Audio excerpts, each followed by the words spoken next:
ایک بار مجھے یاد ہے جب میں بھابھی کے ساتھ بازار گیا تھا۔ اس وقت میری عمر 12 سال تھی۔ ہم ایک دکان پر گئے جو بیسمنٹ میں تھی۔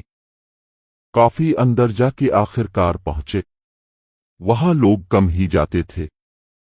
جب ہم پہنچے تو وہاں ایک پٹھان آدمی تھا جس کی عمر تقریباً 35 یا 40 سال کے قریب تھی، اور ایک لڑکا تھا جس کی عمر تقریباً 24 سال ہوگی۔ ہم اندر ہی گئے تھے۔ وہ پٹھان خوشی سے بولا، آؤ باجی آؤ۔ کیسے آنا ہوا؟ بھابھی نے سب پٹھان سے کہا ہمارا وہ جا کے کہ میں ٹھیک ہوں، ہم تو اچھے ہیں۔ ایک دو جملوں میں ایک دوسرے کی خیریت دریافت کی۔ پھر اس نے دوسرے چھوٹے لڑکے سے کہا، سن، جاؤ باجی کے چائے لے آؤ۔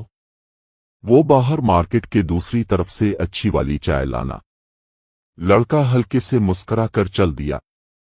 بھابھی بھی ہنس کر بولے، خیر ہے، اتنے دور سے چائے منگوائی جا رہی ہے؟ پٹھان نے کہا، ہاں، آج موقع ملا ہے، آپ کی خدمت میں کوئی کمی نہیں ہونی چاہیے۔ بھائی نے کہا، اچھا، اگر میں کہوں آج کوئی خدمت نہیں کرنی؟ پٹھان بولا، نہیں، ایسا مت کہو، ہم تو پہلے ہی مر رہے ہیں، 2 مہینے سے گھر نہیں گئے۔ بھابھی ہلکے سے مسکرا کر بولے، تو لگتا ہے دماغ کو چڑھ گئی ہے۔ پٹھان، ہاں نا، اب کی ٹھاکر مالے پتہ نہیں کہاں کہاں چلی گئی ہے۔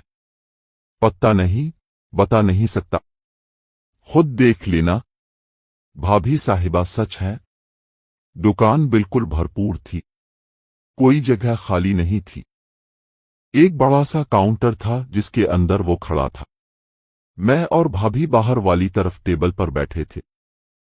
اس نے بھابھی سے کہا، اندر آ جاؤ، دیکھ لو جو لینا ہے۔ کاؤنٹر کافی اونچا تھا۔ پٹھان کے پیٹ کے نیچے کچھ دکھائی نہیں دیتا تھا۔ بھابھی اٹھیں اور اندر چلی گئیں۔ مجھے موبائل پکڑا دیا۔ میں ساکھ والی گیم کھیلنے لگا۔ بھابھی اور پٹھان اندر تھے۔ بھابھی الماری کی طرف منہ کر کے ہنسی مذاق کرتی رہی اور کبھی اس کے قریب جا بیٹھتی، کبھی یہاں کبھی وہاں ہوتی رہے۔ پھر میں نے دیکھا، بھابھی کا بازو ہل رہا تھا، امی ادھم ٹھہری ہوئی تھی، جیسے کسی چیز کو پکڑ کر آگے پیچھے کر رہی ہوں۔ پھر مجھے آواز دے کر بولی، سنو، اگر کوئی فون آئے تو مجھے بتانا، اور اگر اور چیزیں وغیرہ دیکھنی ہیں تو گھوم لو۔ میں نے کہا، نہیں بھابھی، مجھے گیم کھیلنی ہے۔ بھابھی بولے، چلو دھیان سے کھیلنا۔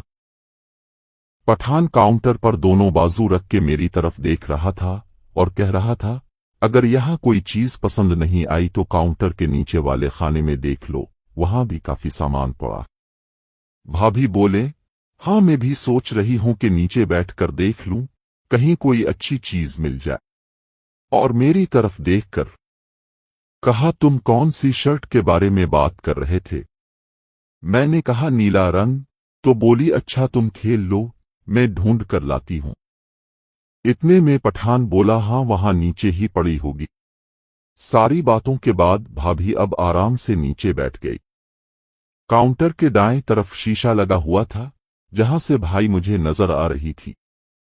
دروازے کی جگہ چھوڑ دی تھی۔ پہلے میں نے اتنا غور نہیں کیا کہ بھائی کیا کر رہی ہے، پھر جب پٹھان کے چہرے کے تاثرات بدلے تو میں نے اس کی طرف دیکھا۔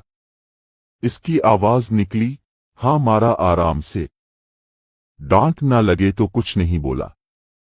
پھر ہلکی سی پٹھان کے جسم میں حرکت پیدا ہوتی رہی، جیسے وہ ہلکا آگے پیچھے ہو رہا تھا۔